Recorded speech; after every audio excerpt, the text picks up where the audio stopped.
Será que é possível economizar imposto pulando uma geração da família? Ou seja, fazendo um planejamento sucessório envolvendo avós, filhos e netos? É sobre isso que conversaremos no vídeo de hoje. Para quem não me conhece, meu nome é Felipe Zaleski, sou advogado há mais de 10 anos e aqui no YouTube eu produzo conteúdo sobre herança, testamento e planejamento sucessório, principalmente envolvendo a estratégia da holding familiar, que costuma trazer aí uma série de facilidades no planejamento sucessório das famílias brasileiras e também, em algumas situações, gerar economia tributária. Inclusive, a holding pode ser utilizada em uma estratégia intergeracional, que é o foco aí do vídeo de hoje. Então, sem mais delongas, vamos lá.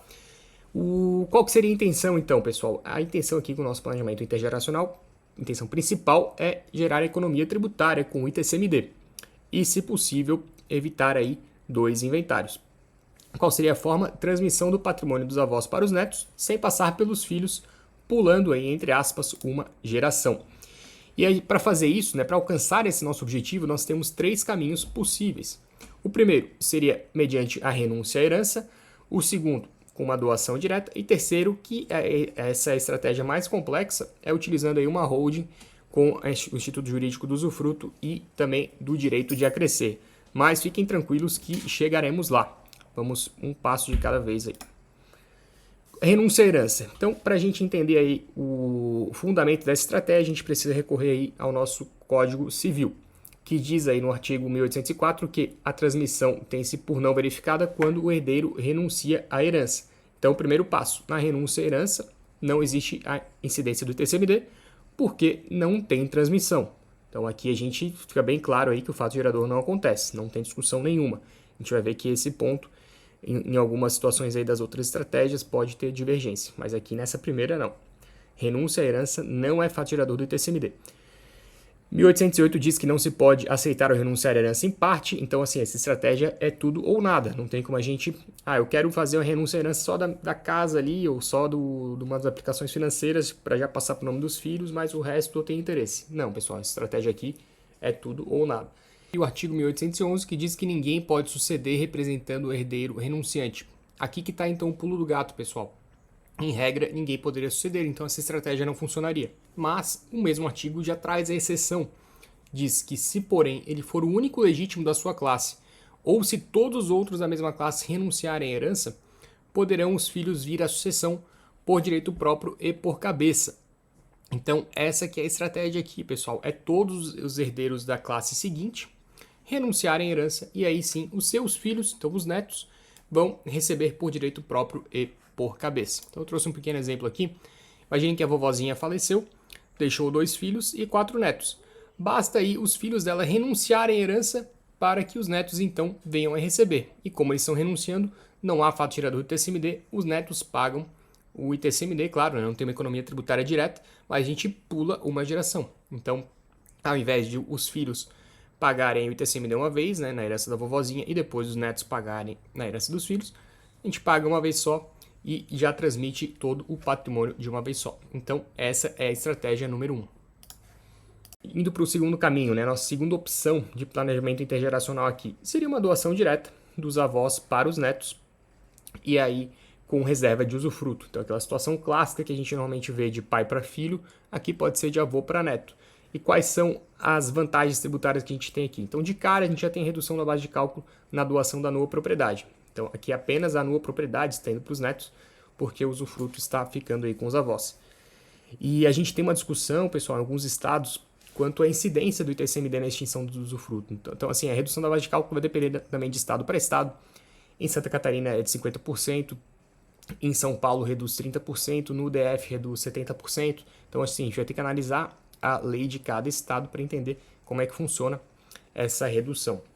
Mas é fato que tem que ter uma redução, porque afinal de contas a gente o valor de mercado desse tipo de operação, do bem, certamente é reduzido quando você não tem usufruto. Então, digamos que você vai vender o seu apartamento e para qualquer pessoa e ela não vai poder morar nele, evidentemente que o valor é menor. Então, acho que a proporção do DF é mais correta até, a gente reduz aí em 70% da base de cálculo, porque é muito prejudicial você não poder usufruir do bem, ser apenas um proprietário. E aí a gente tem a discussão quanto à incidência do ITCMD na extinção do usufruto. De novo, tem que analisar a jurisprudência de cada estado para a gente ver se existe aí esse ganho real, né? Porque se a gente não tem, se a gente vai ter incidência na extinção do usufruto, o Estado vai cobrar a diferença, então a gente tem apenas um diferimento tributário. Agora, se já há um entendimento consolidado, às vezes a Secretaria da Fazenda nem cobra mais, porque sabe que vai perder essa discussão, pode ser aí realmente um ganho real, né? Um ganho tributário real. E aqui, então a gente acaba evitando dois inventários de uma vez só. Ao contrário da primeira estratégia, em que a gente evitou um segundo inventário, né? Porque aí foi uma estratégia adotada já no próprio inventário da vovozinha para o filho. Aqui a gente evita dois de uma vez. Obviamente, se todo o patrimônio for englobado, né? For envolvido nessa estratégia. E, de novo, a importância, a relevância da holding familiar para facilitar isso, né? Quando a gente concentra todo o patrimônio dentro da holding, fica mais fácil você fazer utilizar esse tipo de estratégia. Efeitos colaterais, então, das estratégias 1 e 2. Como eu falei, nem tudo são flores, né? Cada uma daquelas três estratégias ali vai ter suas vantagens e suas desvantagens. Então, aqui, nessa estratégia 1 e 2, a segunda geração é completamente bypassada, né? Porque vai ficar a ver navios, então a gente não tem aí nenhum tipo de mecanismo que a gente conseguiria utilizar, né? Que a gente não conseguiria, mas a gente acabou optando por não utilizar. Então a gente acaba tendo que a segunda geração abrir mão, né? desse patrimônio, enfim, de todo esse controle dos bens aí de propriedade da família. Então a gente tem a concentração da gestão do patrimônio na terceira geração após o falecimento da primeira. Então isso pode ser um complicador, né, pessoal? Porque muitas vezes, inclusive eu coloquei os desenhozinhos ali de filhos de crianças, mas essa estratégia não necessariamente é interessante para quando os filhos são menores de idade. Eu tenho um vídeo aqui recente em que eu explico por que muitas vezes não é interessante você fazer um planejamento sucessório envolvendo filhos menores de idade, porque a gente tem uma série de limitações. Eu vou deixar o card aqui para vocês assistirem depois. Então, ainda que eles já tenham alcançado aí a maioridade, também pode não ser interessante você deixar um patrimônio muito grande nas mãos aí de um adolescente, né? A gente não sabe quais são as consequências, como é que ele vai lidar com isso. E, enfim, mas aí de novo, são situações aí, peculiaridades que cada família tem que avaliar a pertinência e a viabilidade desse tipo de estratégia que a gente está discutindo aqui. Então, qual seria a solução para a gente resolver esses efeitos colaterais 1 e 2? Já vou mencionar aqui, mas antes, fazer um convite. Se você ainda não se inscreveu, fica o convite para o meu evento, aí, a Holding do Futuro, que vai acontecer de forma online e ao vivo, no dia 10 de novembro, às 20 horas. Então falaremos aí sobre todas as mudanças recentes e que ainda estão por vir envolvendo a holding familiar e que impactarão completamente esse mundo. Então aqui, aquele caso típico, exemplo típico da holding, que você dava o Ctrl+C, Ctrl+V e entregava para o cliente, vai acabar, porque a gente vai ter situações que vão precisar ser analisadas aí individualmente com cada família. E isso vai ser cada vez mais necessário, pessoal. Então, de novo, reforço o convite aqui, link na descrição e no primeiro comentário fixado. Mas a solução, então, para aqueles dois probleminhas ali, de a segunda geração ser bypassada e também de perder o controle, de deixar todo o controle sobre o patrimônio nas mãos da terceira geração, é por meio da holding intergeracional. De novo, não precisa ser necessariamente uma holding, mas já expliquei que fazendo isso por meio de uma holding fica tudo mais fácil e mais fluido. Como é que seria essa estratégia? A gente faz a doação, então cria uma holding, né? Coloca o patrimônio todo lá dentro, faz a doação das cotas para os netos, apenas da nua propriedade das cotas, e a gente reserva o usufruto para os avós, e institui também um pedacinho do usufruto para os filhos, prevendo o direito de acrescer. Então aqui a gente elimina aquele problema de os filhos ficarem de fora. Um exemplo aqui, eu já vou trazer uma figurinha e fica mais fácil. Então, só trazendo basicamente aqui o fundamento legal. Artigo 1390 do Código Civil diz que o usufruto pode recair em um ou mais bens móveis ou imóveis, em um patrimônio inteiro ou parte desse, abrangendo-lhe no todo ou em parte os frutos e utilidades. Então, como é que funcionaria, pessoal? Esse desenho aqui está bem ilustrando exatamente essa estratégia. Os avós aqui, vovozinha e vovozinho, doam aí as cotas, né? Aqui está a holding do lado esquerdo. O filho, o neto, de novo, não recomendo que seja menor de idade, é só para ilustrar bem aqui, vocês entenderem. Ele passa a ser o proprietário de 100% das cotas dessa holding. E a gente institui também 1% aqui do usufruto para o filho ou os filhos. Então, a primeira geração fica com 99%, a segunda com 1% do usufruto e o proprietário com 100%. Por que a gente tem que fazer essa instituição de usufruto? Por conta da previsão do artigo 1411, que é o que vai viabilizar ou vai impedir que a terceira geração acesse de forma plena aí toda essa propriedade e venha fazer besteiras e bagunçar esse patrimônio. Diz o 1411 que, constituído usufruto em favor de duas ou mais pessoas, extinguir-se-á a parte em relação a cada uma das que falecerem, salvo se, por estipulação expressa, o que nenhum desses couber ao sobrevivente.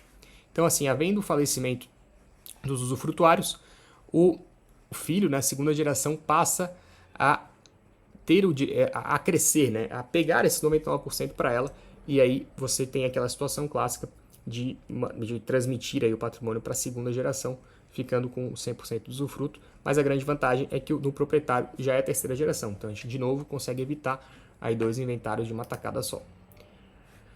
De novo aí falecendo os avós, 100% do usufruto para o filho, e no proprietário segue sendo o neto com 100%. E se os netos ou os filhos falecerem antes, a gente consegue botar essa cláusula de reversão para que o patrimônio volte aí para as gerações anteriores. Quais as vantagens desse tipo de planejamento? Reduz a base de cálculo do TCMD na instituição do usufruto, como a gente já tem essa vantagem aí nas outras situações. Alguns tribunais entendem que não há fato gerador do ITCMD na extinção do usufruto, já conversamos sobre isso também. Evita 2 inventários, permite com que a segunda geração usufrua dos bens e mantenha o controle sobre o patrimônio. Desvantagem, a gente tem a discussão sobre a possível incidência do ITCMD sobre o direito de acrescer da segunda geração, eliminando então parcialmente, né, essa vantagem tributária. Então, assim, nesse segundo momento, voltando aqui, pessoal, segundo momento aqui em que a gente passa do 99% dos avós para os filhos, tem estados que entendem que deve ser cobrado o ITCMD, tá? Daí a gente tem esse pequeno grande problema. Eu trouxe aqui, por exemplo, um print screen do site da Receita Estadual do Rio Grande do Sul, que fala ali que quem deve pagar o imposto, no item D, diz que o beneficiário, na morte de um dos usufrutuários, em se tratando de usufruto simultâneo em que tenha sido estipulado o direito de acrescer o usufrutuário sobrevivente. Então aqui está bem claro, nesse tipo de operação, eles certamente cobrariam o ITCMD. Mas temos também jurisprudência, aqui eu trouxe uma decisão do Tribunal de Justiça do DF, tá? Distrito Federal de Territórios, que diz ali, assim o usufruto já instituído é acrescido ao direito existente do cônjuge sobrevivente, não incidindo na hipótese de fato gerador do TCMD. Então o cônjuge sobrevivente ou o co-usufrutuário, independentemente de ser cônjuge aqui, não ostenta a qualidade de contribuinte, pois não pode ser qualificado respectivamente como herdeiro, donatário, cessionário ou beneficiário do direito real da coparte do co-usufrutuário falecido. Então, assim, de novo, a gente vai ter que analisar a legislação de cada estado, analisar a existência de previsão legal e, se houver a previsão legal, analisar a constitucionalidade, porque a gente tem que analisar se, de fato, a Constituição permite a cobrança de TCMD sobre o direito de acrescer. Então, a gente não tem como cravar que vai ter incidência do TCMD ou não, porque vai depender da realidade. No Distrito Federal, por exemplo, a gente já tem jurisprudência, então é mais fácil utilizar essa estratégia lá, por exemplo. Pontos de atenção, estratégia 2 e 3, violação da legítima, porque aqui a gente está fazendo a doação direto para os netos não são herdeiros necessários dos avós, e sim os filhos. Então, na prática, se um dos filhos não concordar, ele pode entender que... ele pode pleitear, de fato, alegar que essa foi uma doação inoficiosa e pedir aí a nulidade dela. Então, assim, a família tem que estar bem alinhada quanto a isso, tem que realmente querer esse tipo de operação, e também não só os filhos, né? Aí entram os genros e noras e tal. E porque, de fato, há uma violação da legítima. E aí a segunda questão, será que o Estado pode questionar? Imagina que o fiscal fica sabendo, ouviu o burburinho na cidade, ouviu esse vídeo aqui, entende que esse tipo de operação é um planejamento tributário irregular, porque está evitando a incidência do ITCMD em uma das gerações ali, e resolve então dizer, esse tipo de doação não poderia ter ocorrido, porque está violando a legítima dos herdeiros necessários e, consequentemente, eu também tenho interesse aqui, interesse jurídico, porque eu estou deixando de recolher meu impostozinho. Eu entendo que não, pessoal, que ele não poderia fazer isso porque seria uma invasão, né? Uma invasão do Estado no direito, né? Das pessoas abrirem mão de seus direitos. Então isso aqui não é um direito indisponível. Se fosse um direito indisponível, eu não poderia renunciar à herança. Então, assim, aquela primeira estratégia que está prevista em lei, então a estratégia mais segura de todas é a primeira, porque tem previsão legal. O Código Civil prevê expressamente. Se os filhos não pudessem abrir mão da legítima deles, por que eles também não poderiam abrir mão, renunciar à herança, né? Então, assim, me parece que seria uma incoerência a gente permitir a estratégia 1 e não permitir a estratégia 2 e 3. Afinal de contas, a estratégia 1 também resulta em prejuízo aos cofres públicos, né? Porque na renúncia não tem a incidência do TCMD, como a gente já falou. Então, assim, eu entendo que um questionamento pelo Estado, nesse sentido aí, deveria ser infrutífero se a gente levar essa discussão para o judiciário.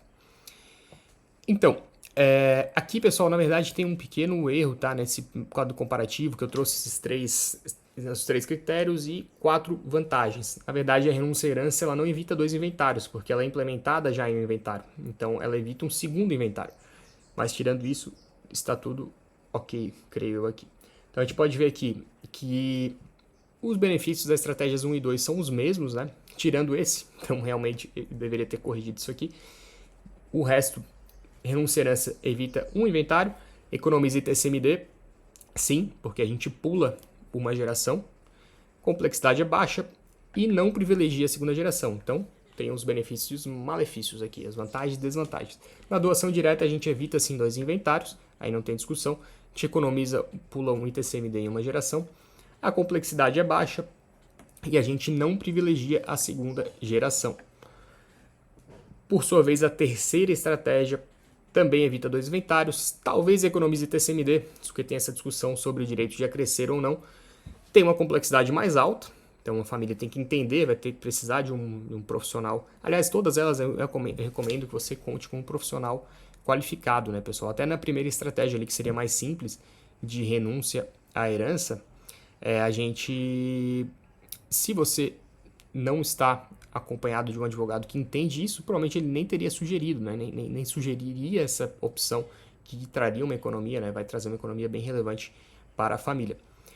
Então, na verdade, assim, também corrigindo outro ponto dessa tabela agora aqui, a doação direta, eu diria que é complexidade média, né? Porque a gente tem que instituir ali o reservar o usufruto, tudo mais, para os avós. Então, assim, eu diria que é uma complexidade média. E aí sim, né? Holding mais o direito a crescer, instituição de usufruto com o direito a crescer, tem uma complexidade mais alta. Por outro lado, privilegia a segunda geração e também privilegia o patrimônio, digamos assim, porque, afinal de contas, a gente evita aí que, de novo, os netos acabem tendo controle total, muitas vezes antes do tempo, né? Talvez eles não estejam preparados para isso ainda. Então, reforço o convite aí para a Holding do Futuro, meu evento online e ao vivo. Traremos todas as novidades envolvendo Holding familiar e explicaremos por que esse instituto está mudando. Talvez não para melhor no ponto de vista tributário, mas está se tornando mais seguro, né? A gente tem estratégias mais bem definidas, com maior segurança jurídica, que no fim das contas é tudo que a gente quer aqui nesse nosso país, em que é tão difícil a gente encontrar segurança jurídica. Meus canais de contato estão aí. Espero que vocês tenham gostado desse vídeo. Deixe seu comentário se tiver alguma dúvida. Fico à disposição para atendê-los. Um abraço e até o próximo vídeo.